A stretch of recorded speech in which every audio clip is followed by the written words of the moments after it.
Gleam 1.12 has been released, adding new features to the language, including various performance improvements and quality of life changes. Let's take a look.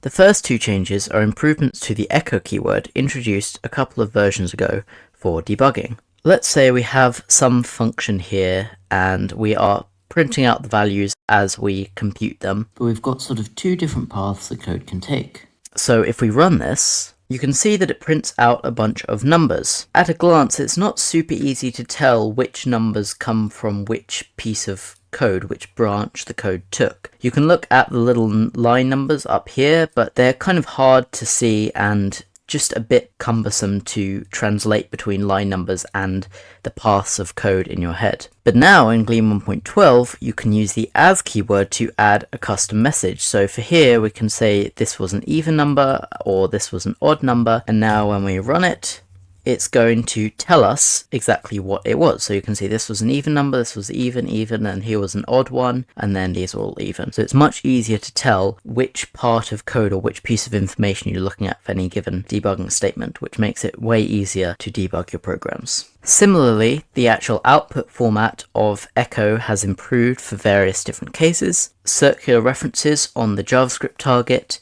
errors on the JavaScript target, and char lists, which are basically a list of characters, which is a very common way to represent strings in Erlang. So in 1.11, if we run this, you're going to see that we reach the maximum call stack size, because basically we won't take into account circular references and the whole thing would just crash basically.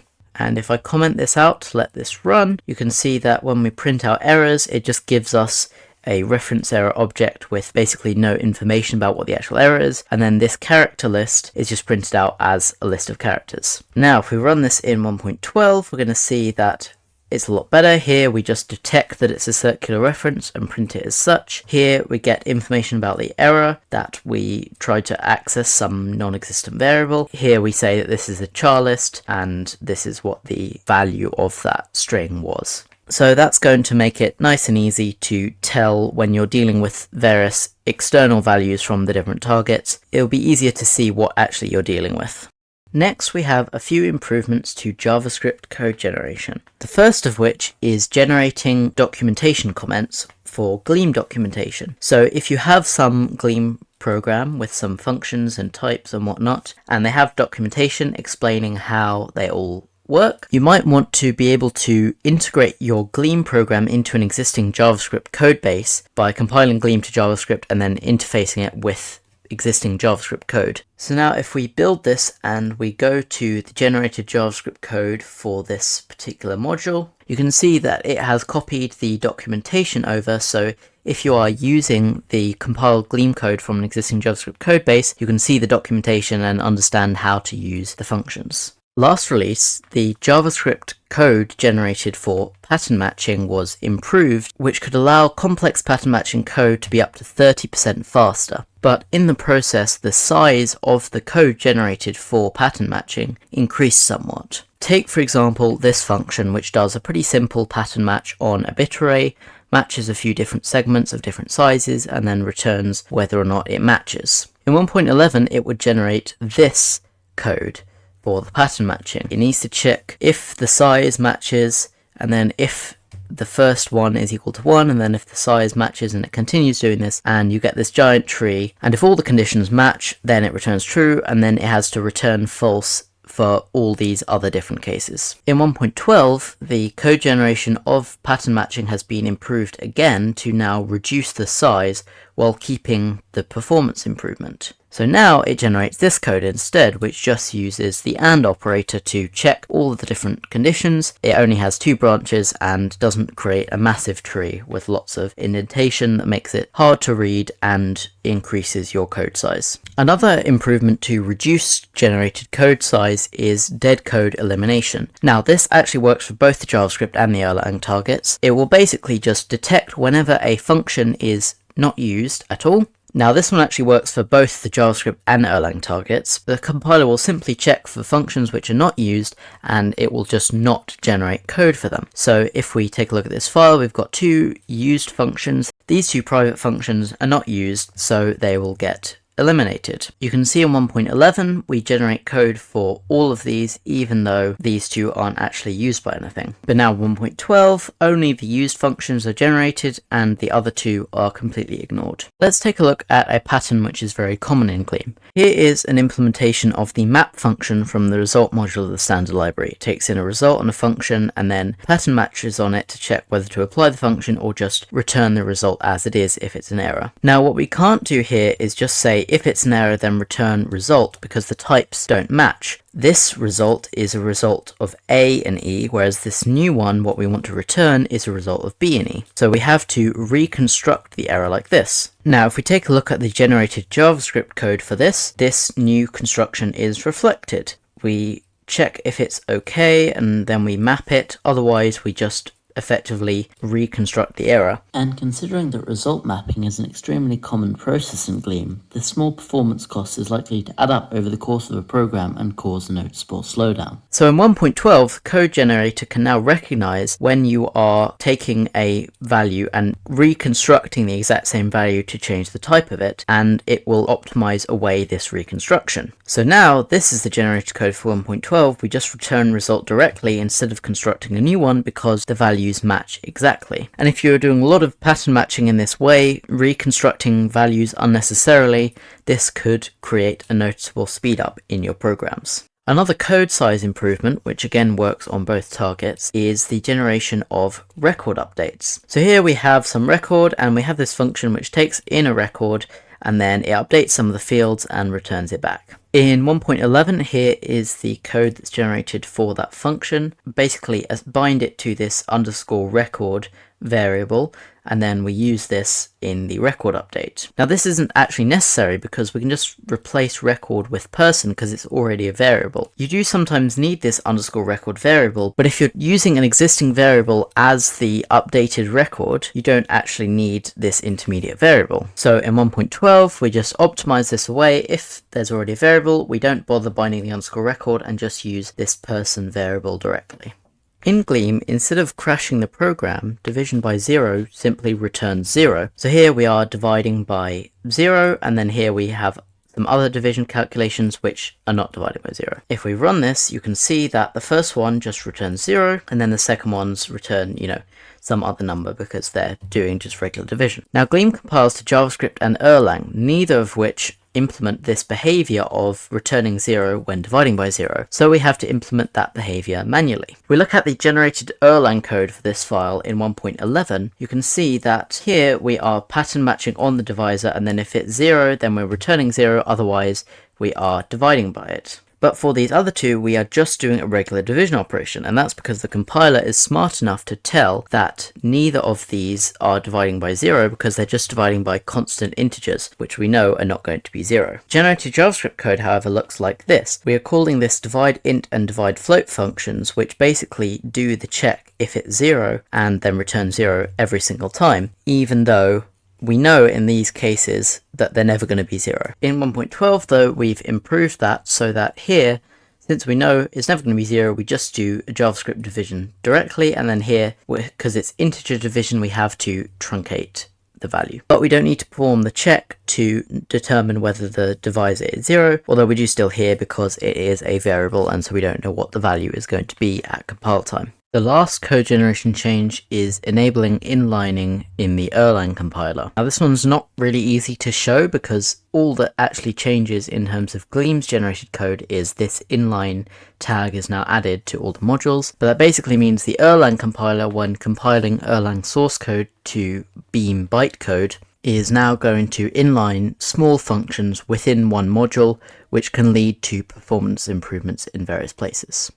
Bit arrays have had a few improvements in the latest version. For example, in 1.11, if you tried to, let's say you had some binary data which encoded a string as UTF-16, or it could be UTF-32, and it was little endian, and you wanted to match out code points from that so you could extract single characters. You couldn't actually do that because the compiler didn't support specifying the endianness, because it defaults to big endian for UTF-16 and UTF-32 code points. But in 1.12 you can do that just fine. You can see the compiler doesn't complain, and if we run this you'll see that it will match correctly and print out the code point at the beginning of the string, which in this case is 72 for H. Another bit array improvement in 1.12 is the ability to calculate the size of segments when pattern matching. This can be useful if you have something like the size encoded as part of the bit array, and then the next bit of data is the size, but there's some modification, like the size might include some data that you don't care about that you want to discard, or it might be in bits rather than bytes or something like that. Now you could already perform this kind of calculation when constructing bit arrays, but pattern matching on them was not possible in 1.11. If we switch over to 1.12 though, you can see that the language server is no longer complaining, and if we run this you can see that it works as expected and performs the calculation.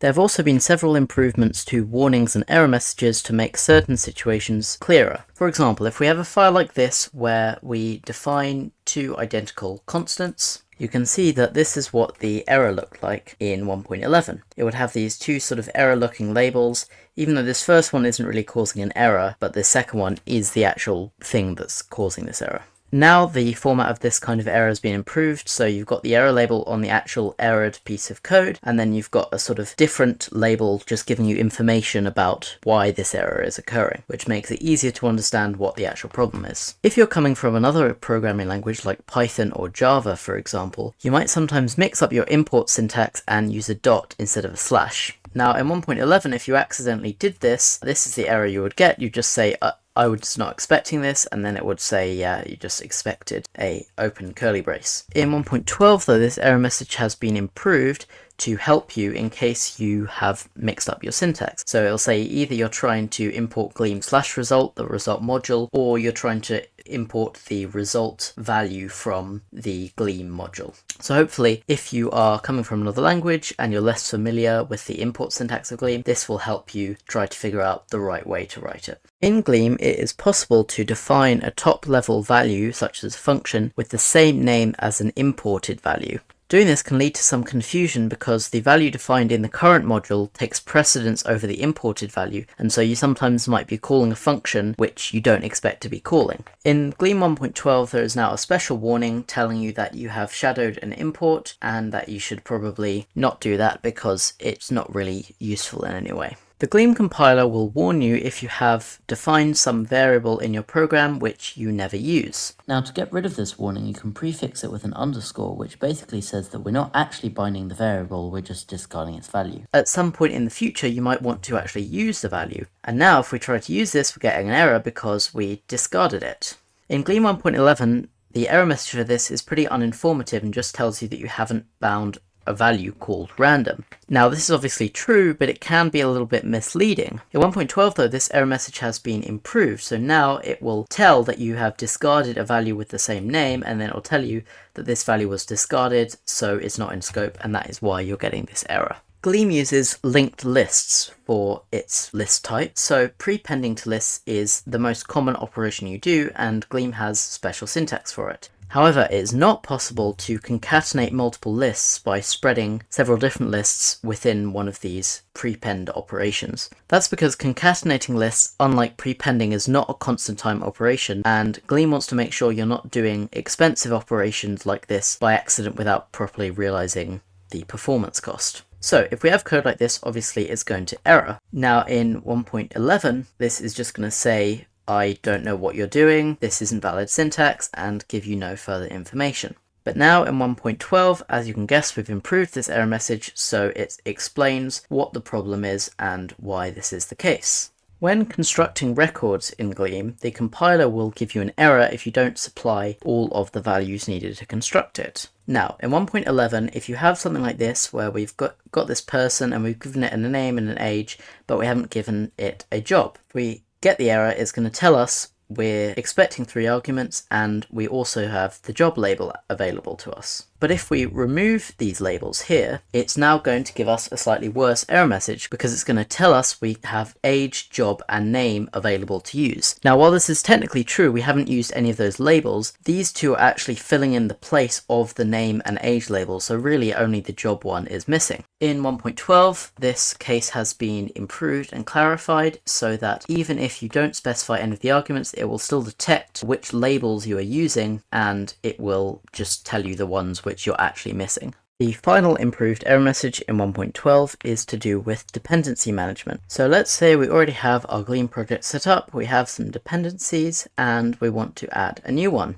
So we'll go to add our new dependency, and it's going to say dependency resolution failed, and it's going to tell us that the conflicting packages are Wisp, Mist, Gleam Erlang, our package, and then Gleam JSON. Now, we can't actually tell what the problem is. I have no idea what the actual conflict is here. I know that there's some conflict between them. Hard to tell what the actual problem is and how it can be fixed. If we try the same command in 1.12, it will now give us a detailed breakdown of what the issue is. So it's telling us that there's no compatible version of Gleam OTP between Wisp, the package we're adding, and the existing thing because of this chain of dependencies. We can't get a compatible version of Gleam Erlang because basically Wisp depends on less than 1.0, but we require 1.2.0, and now it's much easier to tell when you're adding new dependencies what the problem is and how you might go about resolving the conflict. On the subject of dependencies, the build tool will now tell you when you are updating dependencies if there is a new major version. So you can run Gleam deps update to update all your dependencies to the latest version within your current version constraints. But usually your version constraints will prevent your dependencies from going more than one major version step ahead because otherwise you might get breaking changes. However, if we run Gleam deps update now in 1.12, you can see that it won't actually update to the new major versions because we've told it not to, but it will tell us these packages have a new major version, so if you want to try and update it, go ahead and then you can manually go through and make the changes you need.